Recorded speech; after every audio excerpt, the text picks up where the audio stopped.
श्रीनाथ जी, गुरु गोरखनाथ जी के चरणों में आदेश आदेश आदेश। महामाई महाकाली भैरव बाबा, भगवान दत्तात्रेय जी, नवनाथ 84 सिद्धों के चरणों में आदेश आदेश आदेश। अलख निरंजन, हर हर महादेव। मैं एस्ट्रो शावर मित्र प्रवीण आप सभी का बहुत बहुत स्वागत करता हूं। आज बात करेंगे 31 दिसंबर 2023 के राशिफल की। 2023 का यह अंतिम दिवस है। आज रविवार का दिन है। सूर्य नारायण के चरणों में नमन करते हुए आज के दिन की शुरुआत करेंगे। आज पोष कृष्ण पक्ष की चतुर्थी तिथि रहेगी 11:58 तक सुबह को, और उसके बाद पंचमी तिथि का आगमन होगा। सूर्योदय का समय आज सुबह को 7:13 पर रहेगा। सूर्यास्त शाम को 5:34 पर होगा। विक्रमी संवत 2080 में अभिजीत मुहूर्त का समय सुबह को 12:03 से 12:44 तक रहेगा। वहीं राहु काल शाम के समय दोपहर के बाद 4:16 से 5:34 तक रहेगा। दिशा शूल पश्चिम दिशा की रहेगी। तो पश्चिम दिशा की यात्रा आज कर रहे हैं तो टाल दीजिए। अब बात करेंगे 31 दिसंबर 2023 के इस साल के अंतिम दिन के कन्या राशि फल की। तो कन्या राशि में आपके केतु देव विराजमान हैं। शुक्र और बुध जो हैं वो आपके 3rd हाउस में, सूर्य मंगल 4th हाउस में, शनिदेव 6th हाउस में, राहु सप्तम में, बृहस्पति अष्टम में, और जो चंद्रदेव होंगे वो आपके आज 12वें स्थान में सिंह राशि में सूर्य देव की राशि में विराजमान रहेंगे। और चंद्रदेव केतु के नक्षत्र से गोचर करेंगे। यह राशिफल आपकी जन्म राशि के आधार पर है। यदि आप अपनी जन्म राशि नहीं जानते तो नाम राशि के आधार पर इस राशिफल को देख सकते हैं। देखिए, केतु के नक्षत्र से चंद्रमा का गोचर आपको पूरी तरीके से आध्यात्मिक बनाएगा। चंद्र से 2nd हाउस में केतु देव हैं, तो कहीं ना कहीं थोड़ा मन में चंचलता तो जरूर रहेगी। वाणी जल्दी जल्दी बोलने की आपको आदत रहेगी। हो सकता है इस वजह से थोड़ी आपको परेशानी हो, तो सोच समझ कर के आपको बोलना है। जैसे किसी से बात कर रहे हैं, बात करते करते उनकी कोई बात अच्छी नहीं लगी तो एकदम से ही जवाब मत दीजिएगा। सोच समझ करके जवाब दीजिएगा, क्योंकि यदि आप अचानक से कुछ भी जवाब देते हैं, कुछ बात करते हैं, तो हो सकता है वो आपके लिए ठीक ना हो। देखिए, बहुत छोटी छोटी सी बातें होती हैं जो हमारे पूरे दिन को प्रभावित करती हैं, और कभी कभी तो ये छोटी छोटी बातें बहुत लंबे समय तक हमारे जीवन को प्रभावित करती रहती हैं। वाणी के बल पर ही जग को जीता जा सकता है, और वाणी के बल पर ही सेकंडों में सामने वाले को शत्रु बनाया जा सकता है। अभी देखिए, हमारे YouTube चैनल पर 1-2 व्यक्ति हैं जो लगातार कमेंट्स करते हैं कि आपका राशिफल सही नहीं है। हमने उनसे कहा कि आपने बहुत अच्छी राय दी है, हमारा राशिफल सही नहीं है। अब उनसे लड़ने झगड़ने बैठ जाए तो लोग हमको भी बुरा कहेंगे, और वो तो भैया है ही ऐसे। तो राशिफल बुरा या अच्छा नहीं होता, राशिफल सही या गलत नहीं होता। हम तो गोचर के आधार पर आपको बताते हैं जो परिस्थितियां बन रही हैं। अब उसमें कुछ बुरा है वो आपसे छिपाए, तब आप लोग कहेंगे कि एस्ट्रो शावर मित्र ने यह बात क्यों छिपाई। क्या पता, हो सकता था कि हम उन चीज़ों को सही कर लेते। हम कोई अच्छी बात छुपाएंगे तो आप लोग कहेंगे अरे ये तो नेगेटिव ही बताते हैं, कभी पॉजिटिव नहीं बताते। तो हम तो भैया दोनों पक्षों को आपको बताकर चलते हैं और अपने इसी मार्ग पर चलते रहेंगे। क्यों? क्योंकि एक ज्योतिषी का कर्तव्य होता है वस्तु स्थिति से अवगत कराना। हम आप लोगों से पूर्ण रूप से प्रेम करते हैं, इसलिए वस्तु स्थिति से अवगत कराते हैं, उपाय भी बताते हैं। कुछ गलती हो जाया कीजिए तो क्षमा कीजिएगा।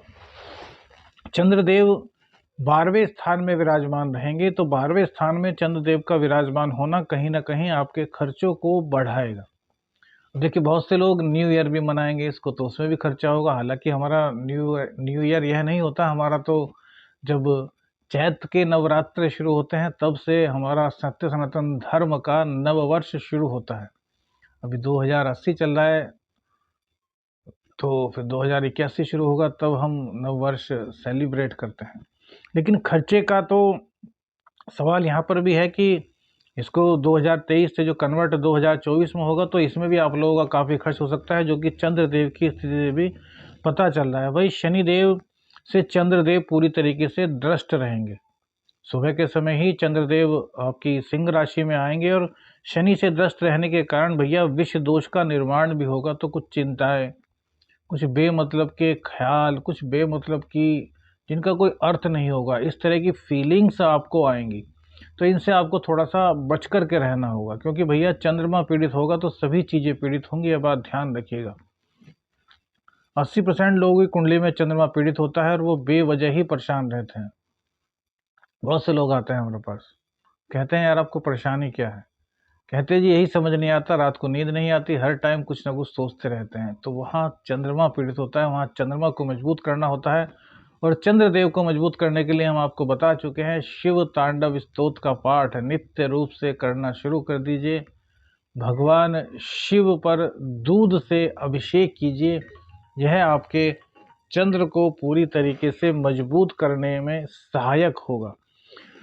अब चंद्र से सेकंड में केतु है, तो धार्मिक कार्यों में तो आपको जोड़ेगा, लेकिन सुस्ती आपके अंदर रहेगी। आप पूरी तरीके से एनर्जेटिक फील नहीं कर पाएंगे। कुछ सूर्य और मंगल जो है वो चतुर्थ भाव में है, तो घर में कुछ कलह का माहौल, कुछ टेंशन वाला घर में माहौल रहेगा। तो उसके कारण ना तो आपका घर पर कुछ ज़्यादा मन लगेगा और ना ही आपका बाहर ज़्यादा मन लग पाएगा, क्योंकि इनकम तो कम नहीं होगी, लेकिन इनकम को लेकर के आपकी परेशानियां अवश्य ही बढ़ेंगी, जिसके कारण आप कुछ ना कुछ टेंस रहेंगे। तो इन सब चीज़ों से निकलने के लिए हमने आपको बताया है कि आप शिव तांडव स्तोत्र का पाठ कीजिएगा। अब शुक्र और बुध, देखिए हमने क्यों कहा कि आपको आपकी इनकम कम नहीं होगी, क्योंकि जो आपके धनेश और आपके भाग्येश हैं वो बुध के साथ तृतीय स्थान में विराजमान है। तो ये आपको एनर्जेटिक करने का पूरा प्रयास करेंगे। अब शुक्र देव भोग के कारक है और वहीं पर बुध देव राजकुमार हैं। तो यहाँ पर आलस्यता इसलिए हावी पड़ सकती है क्योंकि वो दोनों ग्रह भी राजसी ठाट बाट से घिरे हुए हैं, क्योंकि आपका लग्नेश बुध है और आपके जो भाग्येश और धनेश हैं वो शुक्र हैं। दोनों ही पूरी तरीके से राजसी प्रभाव से लिप्त हैं और उनका राजसी प्रभाव चंद्रदेव के 12वें में होने के कारण, शनि से दृष्ट होने के कारण आपको आलस्य की ओर खींचेगा। लेकिन आप थोड़ी सी मेहनत करते हैं, आप अपने इस आलस्य को त्याग देते हैं, तो आपको शुक्र और बुध किसी भी हालत में इनकम में कमी महसूस नहीं होने देंगे। बाहर से कोई ना कोई व्यक्ति आपसे आकर के मिल सकता है, किसी अनजान व्यक्ति से आपकी मुलाकात हो सकती है जो भविष्य में आपके लिए कहीं ना कहीं फायदेमंद सिद्ध हो सकता है। यदि ऐसा हुआ है या आज के दिन होता है तो कमेंट्स करके जरूर बताइए, क्योंकि ये हमारे लिए भी शोध की चीज़ें होती हैं। जो हम लोग एक कैलकुलेशन करते हैं, एक प्रेडिक्शन करते हैं, उसमें ये चीज़ें जब आती हैं तो हम लोगों को भी देखना होता है कि यार वास्तव में ऐसा होता है या नहीं होता है। और ज़्यादातर हमारे जो विश्लेषण होते हैं वो सत्य होते हैं। अब हम भी भगवान नहीं भैया, सबकी बातें झूठी हो सकती है, हमारी भी बातें, बहुत सी बातें झूठी हो सकती है, क्योंकि मानवीय स्वभाव है गलती करना। जो मनुष्य होते हैं उसमें 5 तत्व होते हैं, इसलिए वो गलती करता है। देवताओं में गलती करने की बहुत कम गुंजाइश होती है, क्योंकि उनमें 4 तत्व ही होते हैं। देवता में पृथ्वी तत्व नहीं होता। क्या मालूम था आज से पहले? देवताओं में पृथ्वी तत्व नहीं होता, उनमें 4 ही तत्व होते हैं, इसीलिए वो लोग पृथ्वी पर नहीं रहते। हम लोगों में पृथ्वी तत्व बहुत होता है, इसलिए हम लोगों को पृथ्वी लोक अर्थात मृत्यु लोक पर ईश्वर ने भेजा है।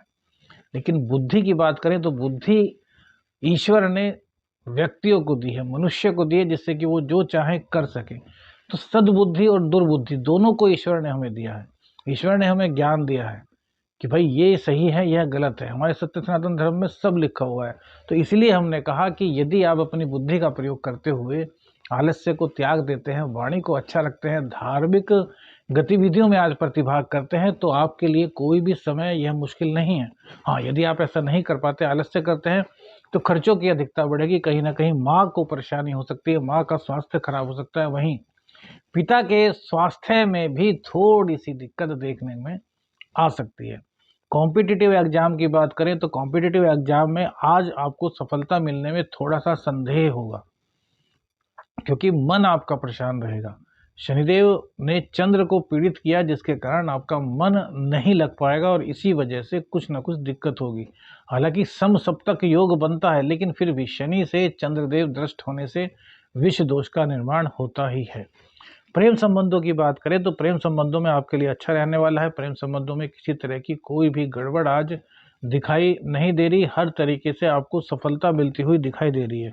नौकरी के लिए परेशान थे तो नौकरी आपकी आज मिल सकती है। इंटरव्यू में सफलता मिलती हुई दिखाई देती है। कुछ ना कुछ आंखों का रोग आपको आज सता सकता है, मुख का रोग कुछ ना कुछ आज आपको सता सकता है। पराक्रम के बल पर आपका व्यापार बहुत अच्छा बढ़ने वाला है। व्यापार में कहीं किसी तरह की कोई दिक्कत नहीं है। स्त्री के सहयोग, स्त्री की सलाह आपको आगे बढ़ाने में बहुत ज़्यादा मददगार साबित होगी। भाग्य आपका पूर्ण रूप से साथ देगा। भाग्य की कोई कमी आपकी गोचर में आज नहीं है। यह समझिए कि 98% तक भाग्य आपके साथ में है। खर्चों की अधिकता के कारण परेशान होना एक अलग बात है, लेकिन चाहेंगे तो आपकी इनकम भी उसी के अनुरूप अच्छी बढ़ेगी, बशर्ते कि आप आलस्य को त्याग दें। राजनीति में भी आपको पूर्ण रूप से सफलता मिल रही है। राजनीति में कहीं किसी तरह की कोई दिक्कत आपको नहीं दिखाई दे रही। मंगल देव की दृष्टि और राहु का सप्तम भाव में होना, यह आपके दाम्पत्य जीवन में जरूर दिक्कत पैदा कर रहा है। यहाँ पुरुषों को थोड़ी पुरुष शक्ति में कमी महसूस हो सकती है इस गोचर के दौरान, थोड़ा ध्यान दीजिएगा। तो इसमें आपको क्या करना है, इसमें आपको हनुमान जी की पूजा करनी है और भैरव बाबा की पूजा करनी है।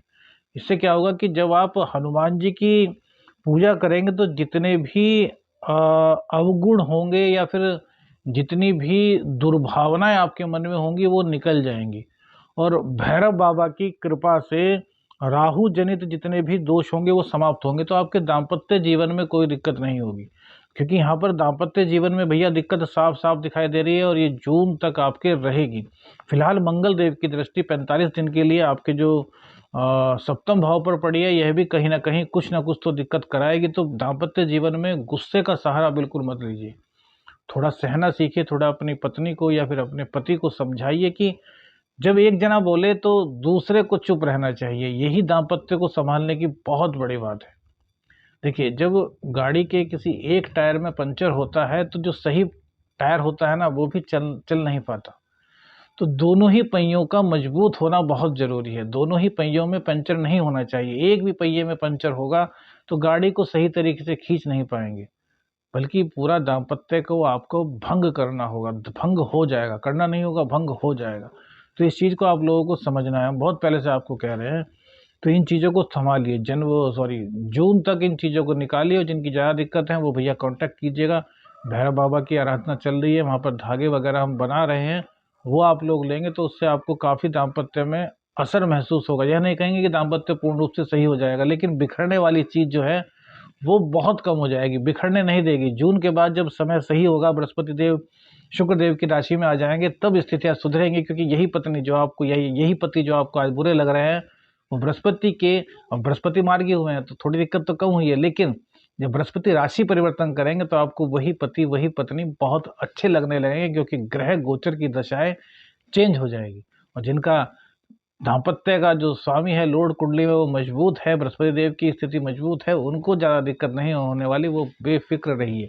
कई लोगों ने हमसे पूछा था कि विषदोष क्या होता है, तो भैया चंद्र और शनि जब भी आपस में एक साथ एक स्थान पर एक ही घर में होते हैं तो इसको विषदोष कहा जाता है। वहीं शनि की दृष्टि कहीं से भी चंद्रदेव पर पड़ती है तो वो भी विषदोष ही माना जाता है। इसके कारण मानसिक परेशानी बहुत ज़्यादा बनती है। सूर्यदेव आपको राजनीति में जहां सफलता दिला रहे हैं, वहीं कहीं ना कहीं आज आपको कोई बड़ा प्रोजेक्ट मिलने की पूरी संभावना है। आपके पार्टनर्स आपके लिए दिक्कत पैदा करेंगे। अगर आप बिजनेस में हैं और पार्टनरशिप में बिजनेस है आपका, तो वहाँ दिक्कत होगी, उसको थोड़ा देख करके चलिए। अकेले बिजनेस करते हैं तब कोई दिक्कत नहीं। दैनिक आमदनी में थोड़ा सा अंतर आपको आज देखने को मिलेगा। यह सभी परिस्थितियां आपके लिए बहुत शुभ हों, इसके लिए भैरव अष्टकम का पाठ कीजिए, शिव तांडव स्तोत्र का पाठ कीजिए और भैरव बाबा का दीपक जलाते रहिए। आदेश आदेश अलख निरंजन। हर हर महादेव।